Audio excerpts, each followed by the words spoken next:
A Friend of Napoleon by Richard Connell. All Paris held no happier man than Papa Chibou. He loved his work, that was why. Other men might say, did say in fact, that for no amount of money would they take his job. No, not for 10,000 francs for a single night. It would turn their hair white and give them permanent goose flesh, they averred. On such men Papa Chibou smiled with pity. What stomach had such zestless ones for adventure? What did they know of romance? Every night of his life Papa Chibou walked with adventure and held the hand of romance. Every night he conversed intimately with Napoleon, with Marat and his fellow revolutionists, with Carpentier and Caesar, with Victor Hugo and Lloyd George, with Foch and with Bigard, the Apache murderer, whose unfortunate penchant for making ladies into curry led him to the guillotine, with Louis XVI and with Madame La Blanche, who poisoned 11 husbands and was working to make it an even dozen when the police deterred her, with Marie Antoinette and with sundry early Christian martyrs who lived in sweet resignation in electric-lighted catacombs under the sidewalk of the Boulevard des Capucines in the very heart of Paris.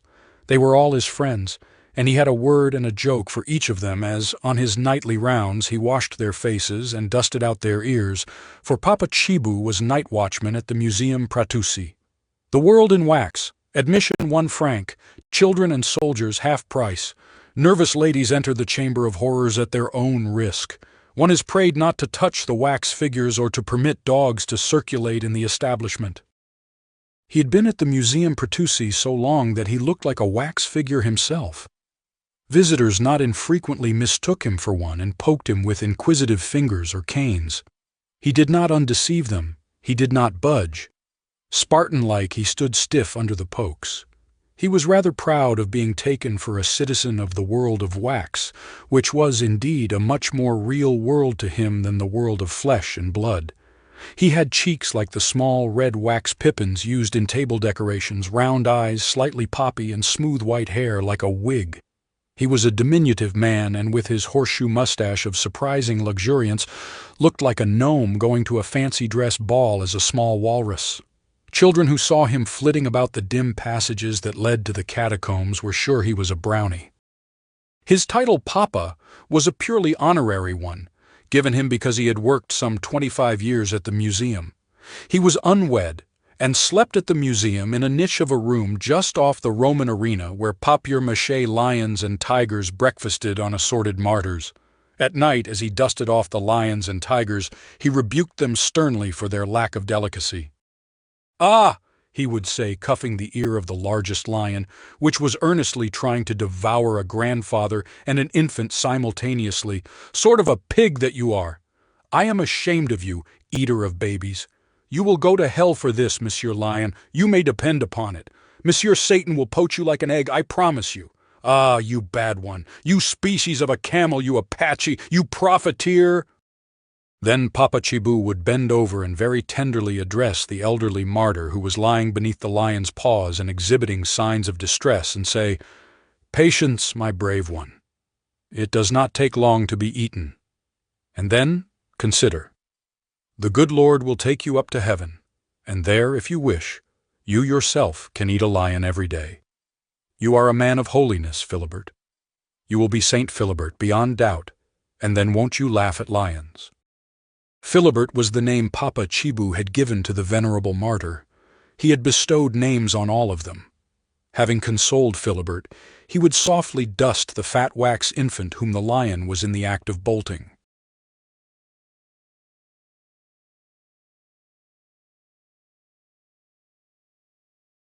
"Courage, my poor little Jacob," Papa Chibou would say. "It is not every baby that can be eaten by a lion, and in such a good cause, too. Don't cry, little Jacob, and remember, when you get inside Monsieur Lion, kick and kick and kick. That will give him a great sickness of the stomach. Won't that be fun, little Jacob?" So he went about his work, chatting with them all, for he was fond of them all, even of Bigard the Apache and the other grisly inmates of the Chamber of Horrors. He did chide the criminals for their regrettable proclivities in the past and warn them that he would tolerate no such conduct in his museum. It was not his museum, of course. Its owner was Monsieur Pratussi, a long-necked, melancholy marabout of a man who sat at the ticket window and took in the francs.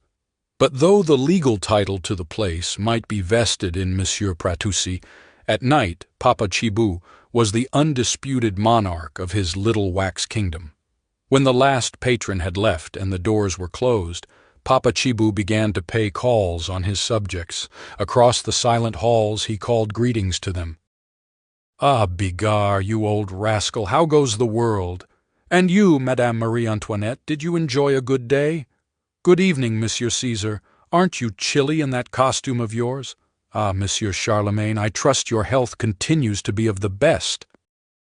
His closest friend of them all was Napoleon. The others he liked. To Napoleon he was devoted. It was a friendship cemented by the years, for Napoleon had been in the museum as long as Papa Chibou. Other figures might come and go at the behest of a fickle public, but Napoleon held his place, albeit he had been relegated to a dim corner. He was not much of a Napoleon. He was smaller even than the original Napoleon, and one of his ears had come in contact with a steam radiator, and as a result it was gnarled into a lump the size of a hickory nut. It was a perfect example of that phenomenon of the prize ring, the cauliflower ear. He was supposed to be at St. Helena, and he stood on a papier-mâché rock gazing out wistfully over a non-existent sea. One hand was thrust into the bosom of his long-tailed coat. The other hung at his side. Skin-tight breeches, once white but white no longer, fitted snugly over his plump bump of waxen abdomen. A Napoleonic hat, frayed by years of conscientious brushing by Papa Chibou, was perched above a pensive waxen brow. Papa Chibou had been attracted to Napoleon from the first. There was something so forlorn about him. Papa Chibou had been forlorn, too, in his first days at the museum. He had come from Bouloir, in the south of France, to seek his fortune as a grower of asparagus in Paris. He was a simple man of scant schooling, and he had fancied that there were asparagus beds along the Paris boulevards. There were none. So necessity and chance brought him to the Museum Pratussi to earn his bread and wine, and romance and his friendship for Napoleon kept him there.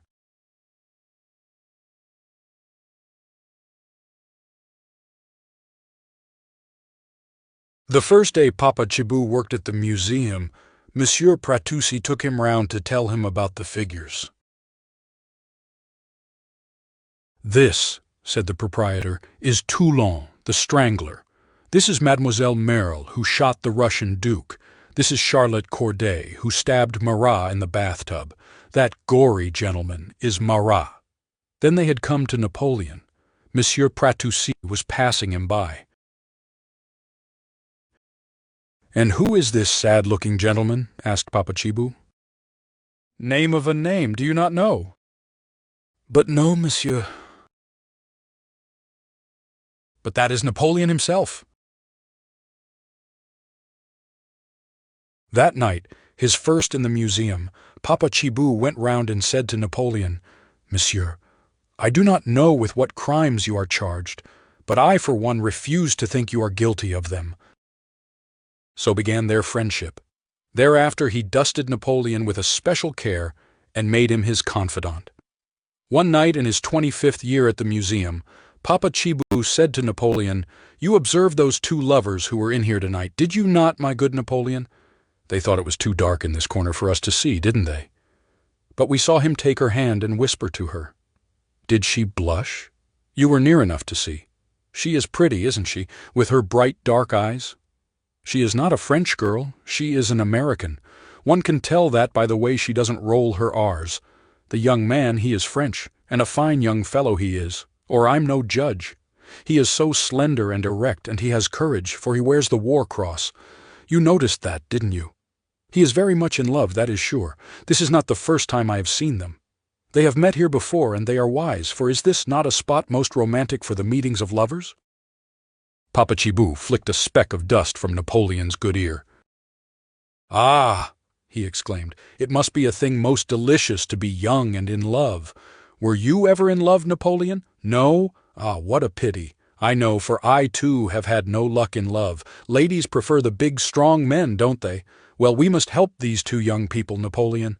We must see that they have the joy we missed. So do not let them know you are watching them if they come here tomorrow night. I will pretend I do not see. Each night after the museum had closed, Papa Chibou gossiped with Napoleon about the progress of the love affair between the American girl with the bright dark eyes and the slender, erect young Frenchman.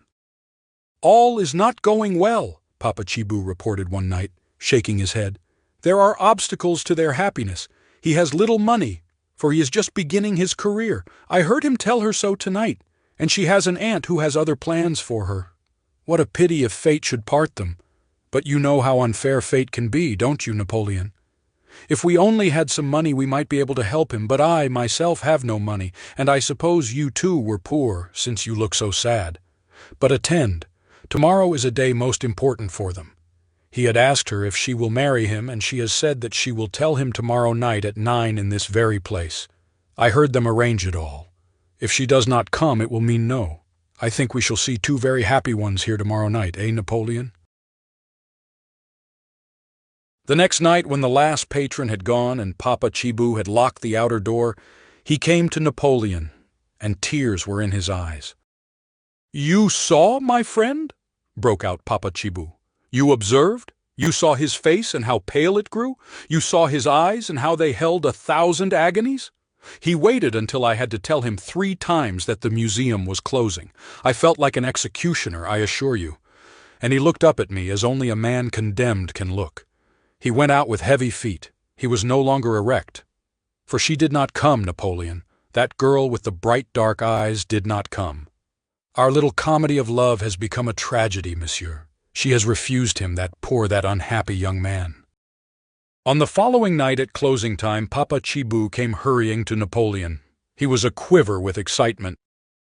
"She was here!" he cried. "Did you see her? She was here, and she kept watching and watching, but of course he did not come. I could tell from his stricken face last night that he had no hope. At last I dared to speak to her. I said to her, 'Mademoiselle, 1,000 pardons for the very great liberty I am taking, but it is my duty to tell you. He was here last night, and he waited till closing time. He was all of a paleness, mademoiselle, and he chewed his fingers in his despair. He loves you, mademoiselle, a cow could see that.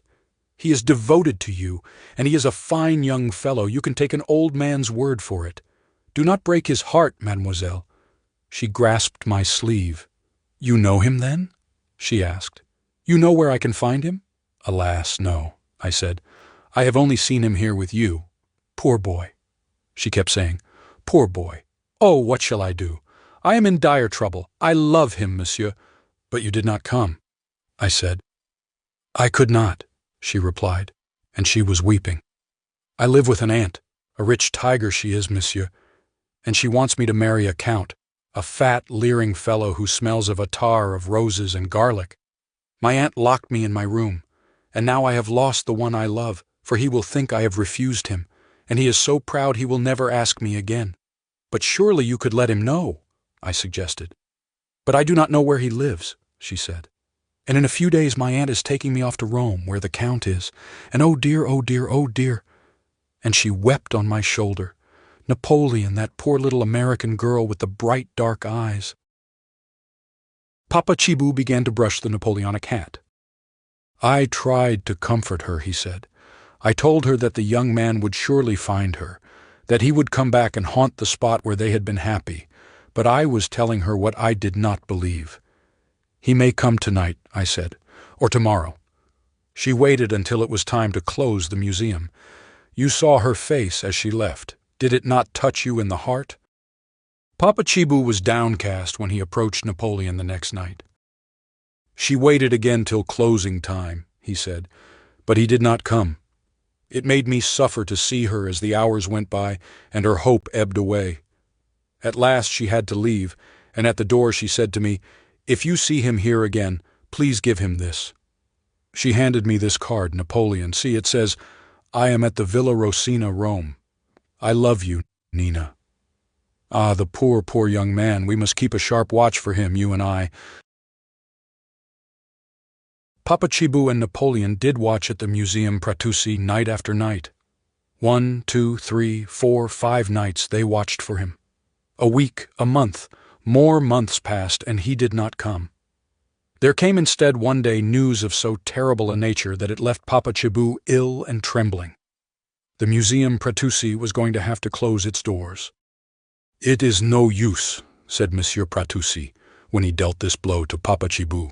"I cannot go on. Already I owe much, and my creditors are clamoring. People will no longer pay a franc to see a few old dummies when they can see an army of red Indians, Arabs, brigands, and dukes in the moving pictures. Monday the Museum Pratussi closes its doors forever." "But, Monsieur Pratussi," exclaimed Papa Chibou aghast, "what about the people here? What will become of Marie Antoinette and the martyrs and Napoleon?" "Oh," said the proprietor, "I'll be able to realize a little on them perhaps. On Tuesday they will be sold at auction. Someone may buy them to melt up." "To melt up, monsieur," Papa Chibou faltered. "But certainly. What else are they good for?" "But surely monsieur will want to keep them, a few of them anyhow." "Keep them? Aunt of the devil, but that is a droll idea. Why should anyone want to keep shabby old wax dummies?" "I thought," murmured Papa Chibou, "that you might keep just one, Napoleon, for example, as a remembrance." "Uncle of Satan, but you have odd notions, to keep a souvenir of one's bankruptcy."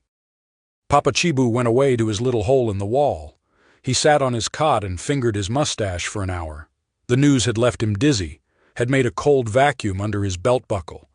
From under his cot, at last, he took a wooden box, unlocked 3 separate locks, and extracted a sock. From the sock he took his fortune, his hoard of big copper 10-centime pieces, tips he had saved for years. He counted them over 5 times most carefully, but no matter how he counted them, he could not make the total come to more than 221 francs. That night he did not tell Napoleon the news. He did not tell any of them. Indeed, he acted even more cheerful than usual as he went from one figure to another. He complimented Madame Leblanche, the lady of the poisoned spouses, on how well she was looking. He even had a kindly word to say to the lion that was eating the 2 martyrs. "After all, Monsieur Lion," he said, "I suppose it is as proper for you to eat martyrs as it is for me to eat bananas. Probably bananas do not enjoy being eaten any more than martyrs do. In the past I have said harsh things to you, Monsieur Lion. I'm sorry I said them now. After all, it is hardly your fault that you eat people. You were born with an appetite for martyrs, just as I was born poor." And he gently tweaked the lion's papier-mâché ear. When he came to Napoleon, Papa Chibou brushed him with unusual care and thoroughness.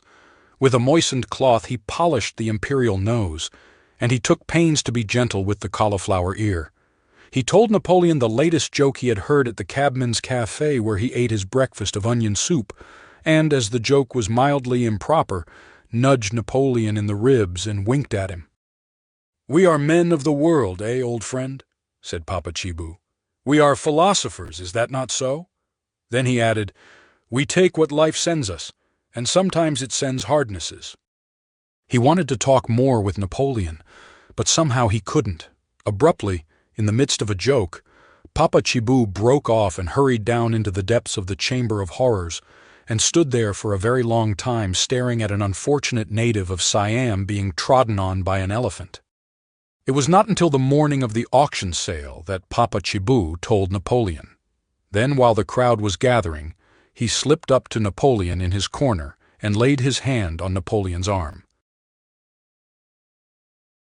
"One of the hardnesses of life has come to us, old friend," he said. "They are going to try to take you away. But courage. Papa Chibou does not desert his friends. Listen." And Papa Chibou patted his pocket, which gave forth a jingling sound. The bidding began. Close to the auctioneer's desk stood a man, a wizened, rodent-eyed man with a diamond ring and dirty fingers. Papa Chibou's heart went down like an express elevator when he saw him, for he knew that the rodent-eyed man was Mogan, the junk king of Paris. The auctioneer, in a voice slightly encumbered by adenoids, began to sell the various items in a hurried, perfunctory manner. Item 3 is Julius Caesar, toga and sandals thrown in. How much am I offered? 150 francs. Dirt cheap for a Roman emperor, that is. Who'll make it 200? Thank you, Monsieur Mogan. The noblest Roman of them all is going at 200 francs. Are you all through at 200? Going, gone? Julius Caesar is sold to Monsieur Mogan. Papa Chibou patted Caesar's back sympathetically. You are worth more, my good Julius, he said in a whisper. Goodbye. He was encouraged. If a comparatively new Caesar brought only 200, surely an old Napoleon would bring no more. The sale progressed rapidly. Monsieur Mogan bought the entire Chamber of Horrors. He bought Marie Antoinette and the Martyrs and Lions. Papa Chibou, standing near Napoleon, withstood the strain of waiting by chewing his mustache. The sale was very nearly over, and Monsieur Mogan had bought every item, when, with a yawn, the auctioneer droned, Now, ladies and gentlemen, we come to item 573, a collection of odds and ends, mostly damaged goods to be sold in one lot. The lot includes one stuffed owl that seems to have molted a bit, one Spanish shawl torn, the head of an Apache who has been guillotined, body missing, a small wax camel, no humps, and an old wax figure of Napoleon with one ear damaged. What am I offered for the lot? Papa Chibou's heart stood still. He laid a reassuring hand on Napoleon's shoulder. The fool, he whispered in Napoleon's good ear, to put you in the same class as a camel, no humps, and an owl. But never mind, it is lucky for us, perhaps. How much for this assortment? Asked the auctioneer. 100 francs, said Mogan, the junk king. 150, said Papa Chibou, trying to be calm. He had never spent so vast a sum all at once in his life. Mogan fingered the material in Napoleon's coat. 200, said the junk king. Are you all through at 200? Queried the auctioneer. 221, called Papa Chibou. His voice was a husky squeak. Mogan, from his rodent eyes, glared at Papa Chibou with annoyance and contempt. He raised his dirtiest finger, the one with the diamond ring on it, toward the auctioneer. Monsieur Mogan bids 225, droned the auctioneer. Do I hear 250? Papa Chibou hated the world. The auctioneer cast a look in his direction. 225 is bid, the auctioneer repeated. Are you all through at 225? Going, sold to Monsieur Mogan for 225 francs. Stunned, Papa Chibou heard Mogan say casually, I'll send round my carts for this stuff in the morning. This stuff! Dully and with an aching breast, Papa Chibou went to his room down by the Roman arena. He packed his few clothes into a box. Last of all, he slowly took from his cap the brass badge he had worn for so many years. It bore the words, Chief Watchman. He had been proud of that title, even if it was slightly inaccurate. He had been not only the chief, but the only watchman. Now, he was nothing. It was hours before he summoned up the energy to take his box round to the room he had rented high up under the roof of a tenement in a nearby alley. He knew he should start to look for another job at once, but he could not force himself to do so that day. Instead, he stole back to the deserted museum and sat down on a bench by the side of Napoleon. Silently, he sat there all night, but he did not sleep. He was thinking, and the thought that kept pecking at his brain was to him a shocking one. At last, as day began to edge its pale way through the dusty windows of the museum, Papa Chibou stood up with the air of a man who has been through a mental struggle and has made up his mind. Napoleon, he said, we have been friends for a quarter of a century, and now we are to be separated because a stranger had 4 francs more than I had. That may be lawful, my old friend, but it is not justice. You and I, we are not going to be parted. Paris was not yet awake when Papa Chibou stole with infinite caution into the narrow street beside the museum. Along this street toward the tenement where he had taken a room crept Papa Chibou. Sometimes he had to pause for breath, for in his arms he was carrying Napoleon. 2 policemen came to arrest Papa Chibou that very afternoon. Mogan had missed Napoleon, and he was a shrewd man. There was not the slightest doubt of Papa Chibou's guilt. There stood Napoleon in the corner of his room, gazing pensively out over the housetops. The police bundled the overwhelmed and confused Papa Chibou into the police patrol, and with him, as damning evidence, Napoleon. In his cell in the city prison, Papa Chibou sat with his spirit caved in. To him, jails and judges and justice were terrible and mysterious affairs. He wondered if he would be guillotined. Perhaps not, since his long life had been one of blameless conduct. But the least he could expect, he reasoned, was a long sentence to hard labor on Devil's Island, and guillotining had certain advantages over that. Perhaps it would be better to be guillotined, he told himself, now that Napoleon was sure to be melted up. The keeper who brought him his meal of stew was a pessimist of jocular tendencies. "A pretty pickle," said the keeper, "and at your age, too. You must be a very wicked old man to go about stealing dummies. What will be safe now? One may expect to find the Eiffel Tower missing any morning.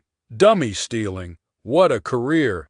We have had a man in here who stole a trolley car, and one who made off with the anchor of a steamship, and even one who pilfered a hippopotamus from a zoo, but never one who stole a dummy, and an old one-eared dummy at that. It is an affair extraordinary." "And what did they do to the gentleman who stole the hippopotamus?" inquired Papa Chibou tremulously. The keeper scratched his head to indicate thought. "I think," he said, "that they boiled him alive. Either that or they transported him for life to Morocco. I don't recall exactly." Papa Chibou's brow grew damp. "It was a trial most comical, I can assure you," went on the keeper. "The judges were Monsieur Berthouf, Goblin and Perouse. Very amusing fellows, all three of them. They had fun with the prisoner. How I laughed! Judge Berthouf said in sentencing him, 'We must be severe with you, pilferer of hippopotamuses. We must make of you an example. This business of hippopotamus pilfering is getting all too common in Paris.' They are witty fellows, those judges." Papa Chibou grew a shade paler. "The terrible trio?" he asked. "The terrible trio," replied the keeper cheerfully. "Will they be my judges?" asked Papa Chibou. "Most assuredly," promised the keeper, and strolled away humming happily and rattling his big keys. Papa Chibou knew then that there was no hope for him. Even into the Museum Pratussi, the reputation of those three judges had penetrated, and it was a sinister reputation indeed. They were three ancient, grim men who had fairly earned their title, the Terrible Trio, by the severity of their sentences. Evildoers blanched at their names, and this was a matter of pride to them. Shortly the keeper came back. He was grinning. "You have the devil's own luck, old-timer," he said to Papa Chibou. "First you have to be tried by the Terrible Trio, and then you get assigned to you as lawyer none other than Monsieur Georges Dufayel." "And this Monsieur Dufayel, is he then not a good lawyer?" questioned Papa Chibou miserably. The keeper snickered. "He has not won a case for months," he answered, as if it were the most amusing thing imaginable. "It is really better than a circus to hear him muddling up his client's affairs in court. His mind is not on the case at all. Heaven knows where it is. When he rises to plead before the judges, he has no fire, no passion. He mumbles and stutters. It is a saying about the courts that one is as good as convicted who has the ill luck to draw Monsieur Georges Dufayel as his advocate. Still, if one is too poor to pay for a lawyer, one must take what he can get. That's philosophy, eh, old-timer?" Papa Chibou groaned. "Oh, wait till tomorrow," said the keeper gaily. "Then you'll have a real reason to groan." "But surely I can see this Monsieur Dufayel." "Oh, what's the use? You stole the dummy, didn't you? It will be there in court to appear against you. How entertaining. Witness for the prosecution, Monsieur Napoleon. You are plainly as guilty as Cain, old-timer, and the judges will boil your cabbage for you very quickly and neatly. I can promise you that. Well, see you tomorrow. Sleep well." Papa Chibou did not sleep well. He did not sleep at all, in fact, and when they marched him into the enclosure where sat the other nondescript offenders against the law, he was shaken and utterly wretched. He was overawed by the great courtroom and the thick atmosphere of seriousness that hung over it. He did pluck up enough courage to ask a guard, "Where is my lawyer, Monsieur Dufayel?"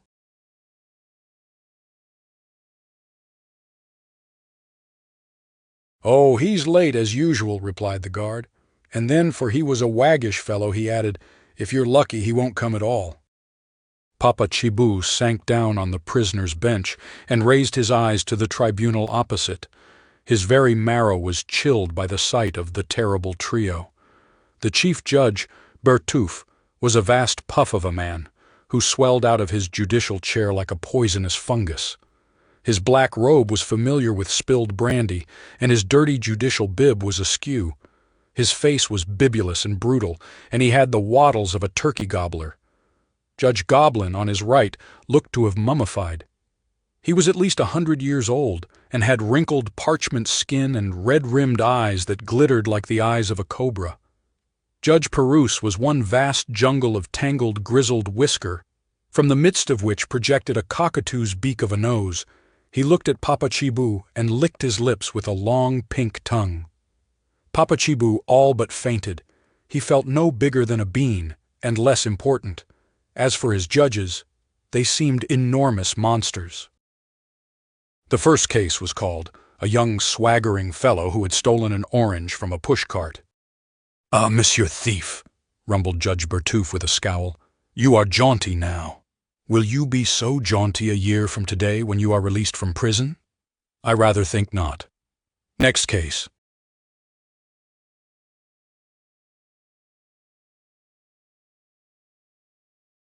Papa Chibou's heart pumped with difficulty. A year for an orange, and he had stolen a man. His eyes roved round the room, and he saw two guards carrying in something which they stood before the judges. It was Napoleon. A guard tapped Papa Chibou on the shoulder. "You're next," he said. "But my lawyer, Monsieur Dufayel," began Papa Chibou. "You're in hard luck," said the guard, "for here he comes." Papa Chibou in a daze found himself in the prisoner's dock. He saw coming toward him a pale young man. Papa Chibou recognized him at once. It was the slender, erect young man of the museum.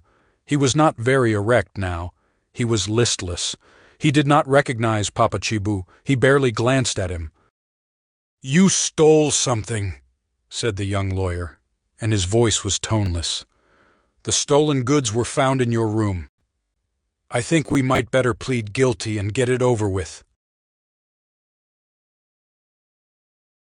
"Yes, monsieur," said Papa Chibou, for he had let go all his hold on hope. "But attend a moment. I have something, a message for you." Papa Chibou fumbled through his pockets and at last found the card of the American girl with the bright dark eyes. He handed it to Georges Dufayel. "She left it with me to give to you," said Papa Chibou. "I was chief watchman at the Museum Pratussi, you know. She came there night after night to wait for you." The young man gripped the sides of the card with both hands. His face, his eyes, everything about him seemed suddenly charged with new life.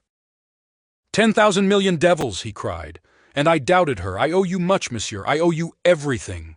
He wrung Papa Chibou's hand. Judge Bertouf gave an impatient judicial grunt. "We are ready to hear your case, Advocate Dufayel," said the judge, "if you have one." The court attendant sniggered. "A little moment, monsieur the judge," said the lawyer. He turned to Papa Chibou. "Quick," he shot out. "Tell me about the crime you are charged with. What did you steal?" "Him," replied Papa Chibou, pointing. "That dummy of Napoleon?" Papa Chibou nodded. "But why?" Papa Chibou shrugged his shoulders. Monsieur could not understand. "But you must tell me," said the lawyer urgently. "I must make a plea for you. These savages will be severe enough in any event, but I may be able to do something. Quick, why did you steal this Napoleon?" "I was his friend," said Papa Chibou. "The museum failed. They were going to sell Napoleon for junk, Monsieur Dufayel. He was my friend. I could not desert him." The eyes of the young advocate had caught fire. They were lit with a flash. He brought his fist down on the table. "Enough!" he cried. Then he rose in his place and addressed the court. His voice was low, vibrant, and passionate. The judges, in spite of themselves, leaned forward to listen to him. "May it please the honorable judges of this court of France," he began, "my client is guilty. Yes, I repeat in a voice of thunder, for all France to hear, for the enemies of France to hear, for the whole wide world to hear, he is guilty. He did steal this figure of Napoleon, the lawful property of another. I do not deny it. This old man, Jerome Chibou, is guilty, and I for one am proud of his guilt." Judge Bertouf grunted. "If your client is guilty, Advocate Dufayel," he said, "that settles it. Despite your pride in his guilt, which is a peculiar notion, I confess, I am going to sentence him to—" "But wait, Your Honor!" Dufayel's voice was compelling. You shall hear me. Before you pass sentence on this old man, let me ask you a question." "Well?" "Are you a Frenchman, Judge Bertouf?" "But certainly." "And you love France? Monsieur has not the effrontery to suggest otherwise?" "No, I was sure of it. That is why you will listen to me." "I listen." "I repeat then, Jerome Chibou is guilty. In the law's eyes he is a criminal. But in the eyes of France and those who love her, his guilt is a glorious guilt. His guilt is more honorable than innocence itself." The three judges looked at one another blankly. Papa Chibou regarded his lawyer with wide eyes. Georges Dufayel spoke on. "These are times of turmoil and change in our country, messieurs the judges. Proud traditions which were once the birthright of every Frenchman have been allowed to decay. Enemies beset us within and without. Youth grows careless of that honor which is the soul of a nation. Youth forgets the priceless heritage of the ages, the great names that once brought glory to France in the past, when Frenchmen were Frenchmen. There are some in France who may have forgotten the respect due a nation's great—" Here Advocate Dufayel looked very hard at the judges. "But there are a few patriots left who have not forgotten, and there sits one of them. This poor old man has deep within him a glowing devotion to France. You may say that he is a simple unlettered peasant. You may say that he is a thief. But I say, and true Frenchmen will say with me, that he is a patriot, messieurs the judges. He loves Napoleon. He loves him for what he did for France. He loves him because in Napoleon burned that spirit which has made France great. There was a time, messieurs the judges, when your fathers and mine dared share that love for a great leader.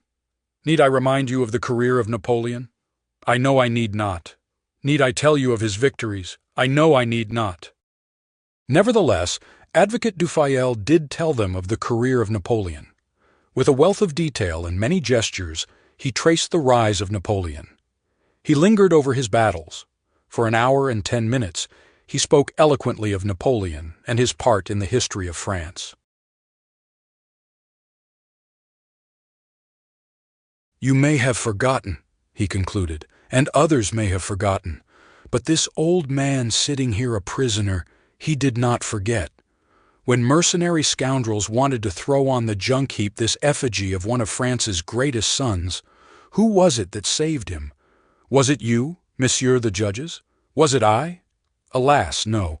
It was a poor old man who loved Napoleon more than he loved himself. Consider, messieurs the judges. They were going to throw on the junk heap Napoleon, France's Napoleon, our Napoleon. Who would save him? Then uprose this man, this Jerome Chibou, whom you would brand as a thief, and he cried aloud for France and for the whole world to hear, 'Stop, desecrators of Napoleon, stop! There still lives one Frenchman who loves the memories of his native land. There is still one patriot left. I, Jerome Chibou, will save Napoleon.'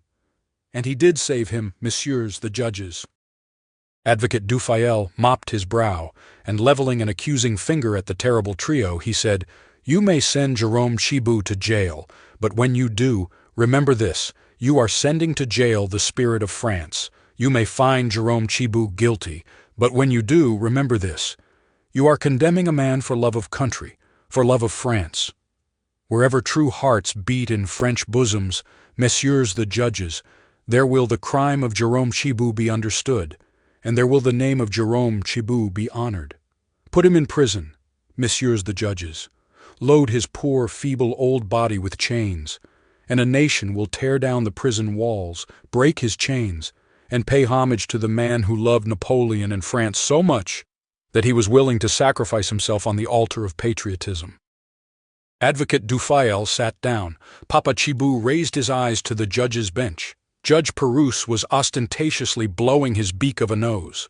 Judge Goblin, who wore a sedan ribbon in his buttonhole, was sniffling into his inkwell, and Chief Judge Bertouf was openly blubbering. "Jerome Chibou, stand up!" It was Chief Judge Bertouf who spoke, and his voice was thick with emotion. Papa Chibou, quaking, stood up. A hand like a hand of pink bananas was thrust down at him. "Jerome Chibou," said Chief Judge Bertouf, "I find you guilty. Your crime is patriotism in the first degree. I sentence you to freedom. Let me have the honor of shaking the hand of a true Frenchman." "And I," said Judge Goblin, thrusting out a hand as dry as autumn leaves. "And I also," said Judge Perouse, reaching out a hairy hand. "And furthermore," said Chief Judge Bertouf, "you shall continue to protect the Napoleon you saved. I subscribe 100 francs to buy him for you." "And I," said Judge Goblin. "And I also," said Judge Perouse. As they left the courtroom, Advocate Dufayel, Papa Chibou, and Napoleon, Papa Chibou turned to his lawyer. "I can never repay, monsieur," he began. "Nonsense," said the lawyer. "And would Monsieur Dufayel mind telling me again the last name of Napoleon?" "Why, Bonaparte, of course. Surely you knew—" "Alas, no, Monsieur Dufayel. I am a man the most ignorant. I did not know that my friend had done such great things." "You didn't? Then what in the name of heaven did you think Napoleon was?" "A sort of murderer," said Papa Chibou humbly. Out beyond the walls of Paris, in a garden, stands the villa of Georges Dufayel, who has become, everyone says, the most eloquent and successful young lawyer in the Paris courts. He lives there with his wife, who has bright, dark eyes. To get to his house, one must pass a tiny gatehouse where lives a small old man with a prodigious walrus mustache. Visitors who peer into the gatehouse as they pass sometimes get a shock, for standing in one corner of its only room they see another small man in uniform and a big hat. He never moves but stands there by the window all day, one hand in the bosom of his coat, the other at his side, while his eyes look out over the garden. He is waiting for Papa Chibou to come home after his work among the asparagus beds to tell him the jokes and the news of the day.